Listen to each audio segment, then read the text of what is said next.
Buenas tardes, como han dicho los compañeros, agradecer a Paralelo 36 la posibilidad de estar aquí y de explicar la visión que tenemos desde la ecología política del debate este. Yo quería hacer en esta exposición que voy a hacer, pues conciliar dos cosas que habitualmente están separadas que no están, o que parecen que están inconexas, como son el Estado y la naturaleza, pero que sí existen muchos puntos en común, y hoy es más una necesidad de que dos realidades se conecten y sirvan de marco a el resto de proposiciones y en este debate, ¿no? Las posiciones que voy a mantener yo aquí, algunos compañeros las han escuchado, algunos me han escuchado parcialmente hablar de ellas, pero quizás a la mayoría os suenen pues nuevas, raras, quizás algunas de las cosas que puedo decir, pero creo que tienen mucho sentido en lo que estamos debatiendo. Voy a empezar haciendo una pequeña introducción en la cual pues me voy a hacer cinco preguntas sobre la necesidad de esta reforma, ¿no? Y sobre todo de la necesidad de esta reforma desde Andalucía. La primera pregunta que me haría es ¿cómo afecta a Andalucía el cambio climático? Vale, esto puede parecer un tópico, pero bueno, Andalucía es una de las comunidades autónomas, tanto en España como en Europa, que va a ser más perjudicada por el cambio climático. Y estos efectos se van a empezar a ver a partir de 2050. De aquí a 2050 quizás no tanto, pero sí se van a empezar a ver posteriormente.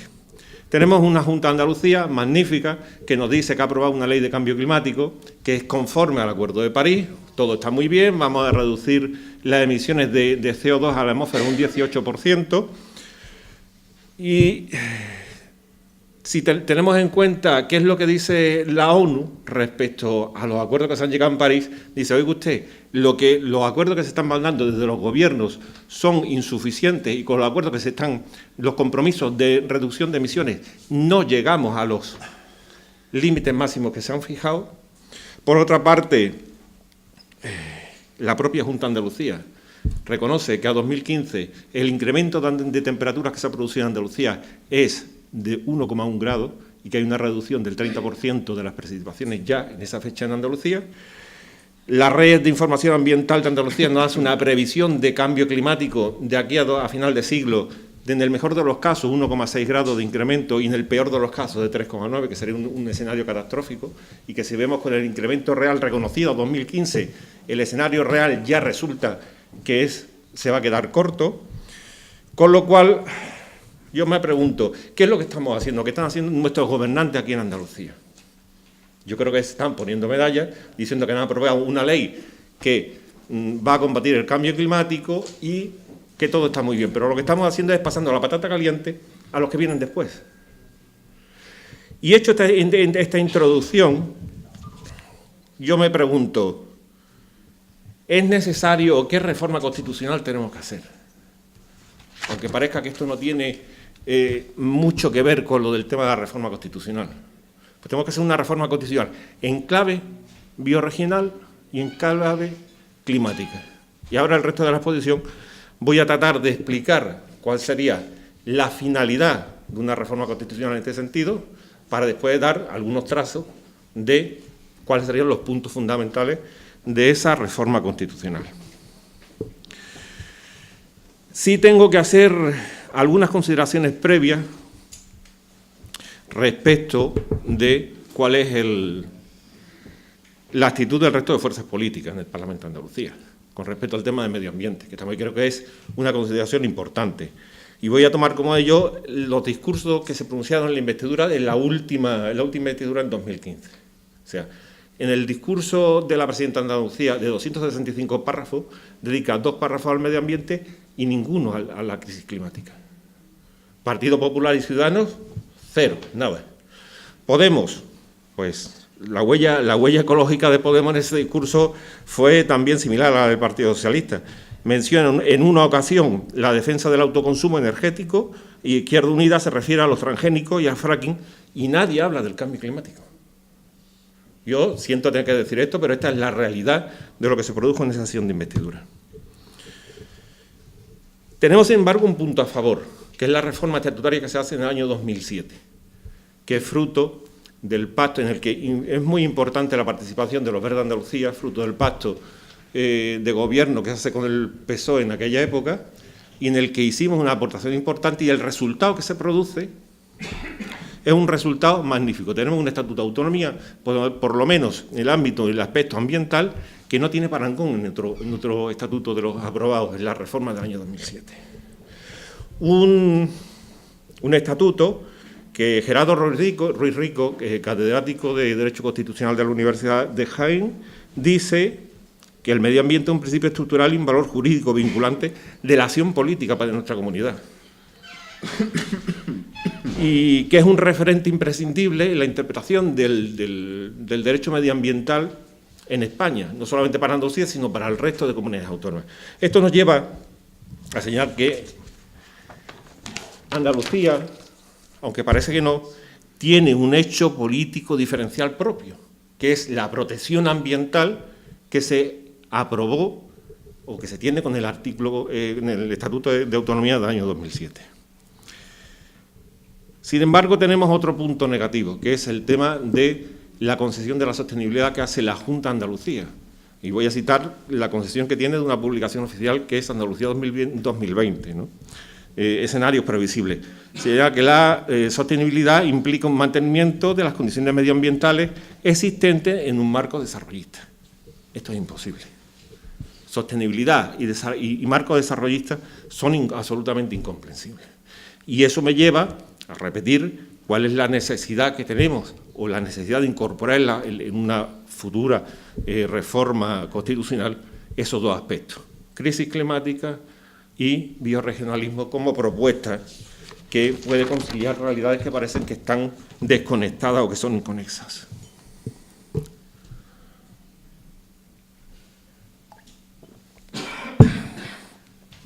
Bueno, pues, siguiendo un poco con el hilo de lo que son estas jornadas, que son jornadas de plurinacionalidad y federalismo,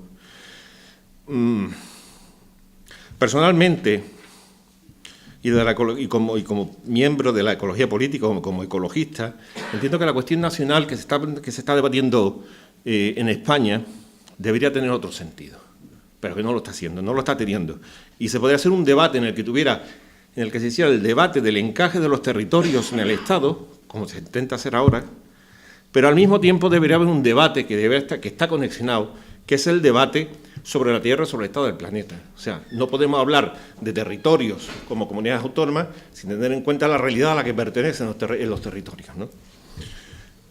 Por tanto, planeta y territorio son dos debates y dos realidades que están inconexas y que tenemos que conexionar por una necesidad imperiosa que se llama cambio climático que tenemos aquí ya.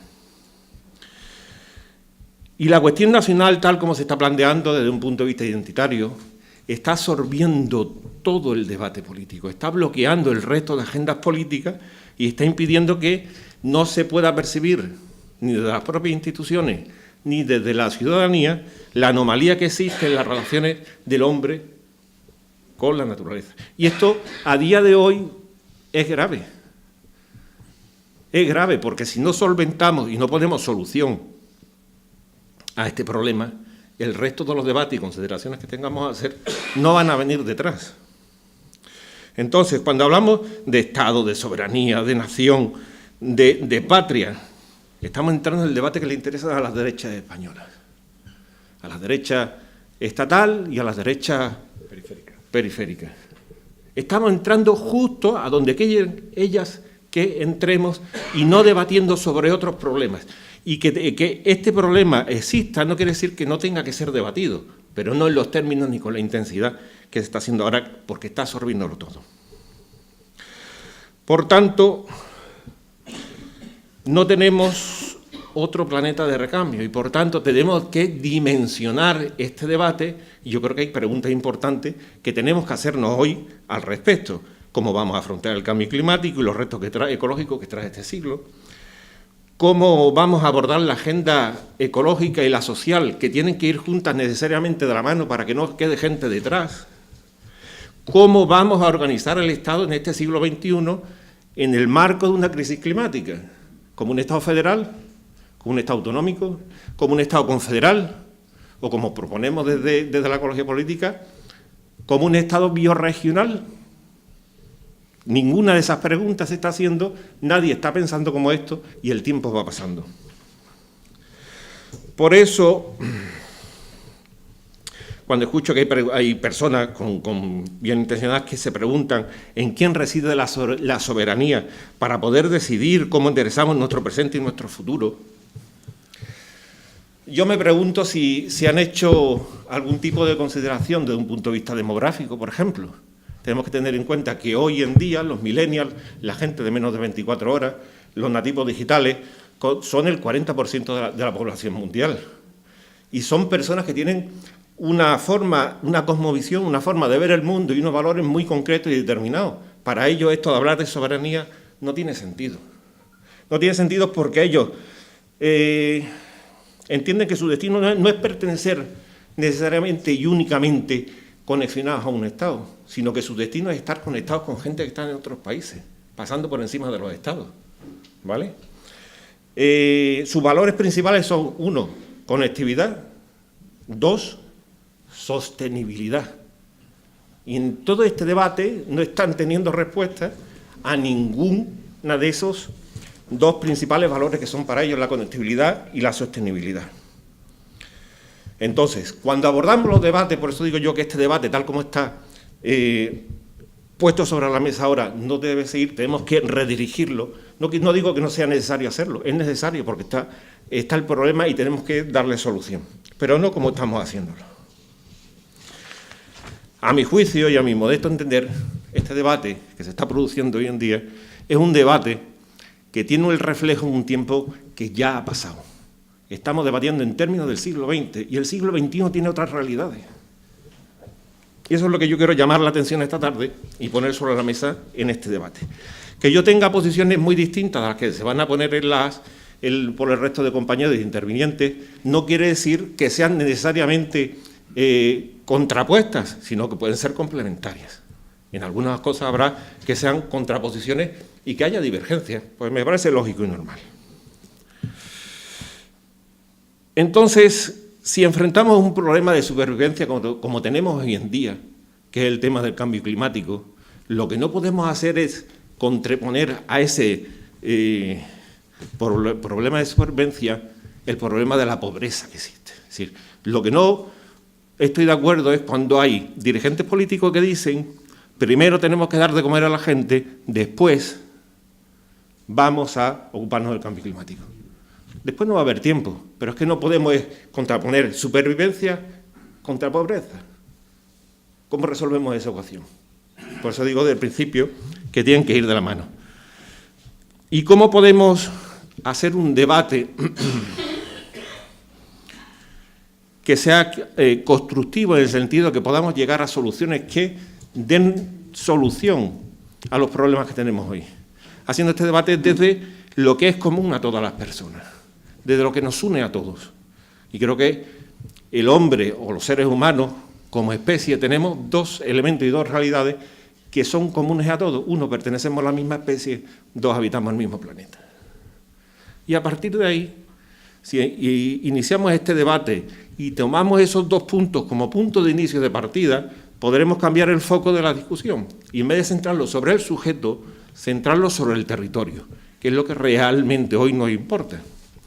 Porque creo que aquí estaremos todos de acuerdo que la religión, la cultura, la lengua pueden aportar singularidades y eso enriquece. Pero lo que no tiene que ser es motivo para producir diferencias y a partir de ahí producir separaciones, ¿vale? Dicho esto, creo que debemos preguntarnos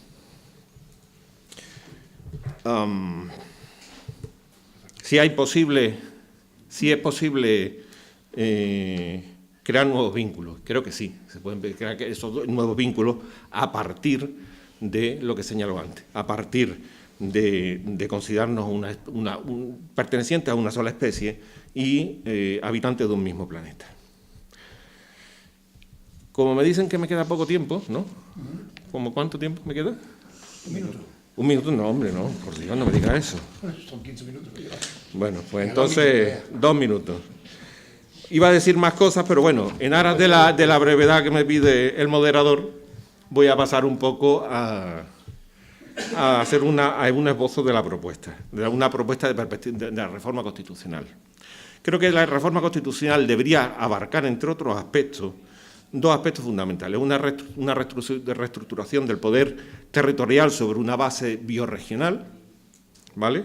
Una organización territorial biorregional, que aunque esto sería una propuesta de máximo, se podría empezar desde el principio creando consejos biorregionales que de alguna manera pudieran expresar su opinión sobre las leyes y sobre muchos aspectos, teniendo en cuenta la realidad biorregional que existe en España, para que desde ahí esa realidad vaya calando en la gente y se puedan ir apreciando las ventajas de esta forma de organización. Que no quiere decir que sea una organización de tipo federal o confederal o autonómica, o podemos darle esa funcionalidad la que entendamos que es más adecuada. No necesariamente tiene que ir a una en concreto. Dos, esa organización territorial se complementaría con un Senado biorregional, como cámara de representación no solamente territorial, sino también una cámara con representación para temas ambientales. Hemos dicho que territorio y medio ambiente van unidos. ¿Qué mejor forma de dar utilidad a una cámara que tenemos ahí que es poco operativa o prácticamente inútil, que dotándola de una funcionalidad que además resuelve el principal problema que tenemos hoy? Y esta iría acompañada de una circunscripción electoral biorregional también, no provincial, porque creo que no es la mejor forma de circunscripción electoral, sino biorregional. Y por último, para terminar con la última pincelada, es, junto con eso, y dado que tenemos un problema que se llama crisis climática, y todos sabemos que el Acuerdo de París, la parte de mitigación, es una parte que no es vinculante para los Estados miembros, y los compromisos que adquieren ellos han adquirido en la firma del acuerdo, bueno, pues queda un poco a su libre arbitrio el cumplimiento de los mismos. Una forma de suplir esa falta de vinculación jurídica es constitucionalizar los límites que se establecen en el Acuerdo de París, o los límites que sean pertinentes, para dotar de vinculación jurídica al Acuerdo de París. ¿Qué es lo que se gana por ello?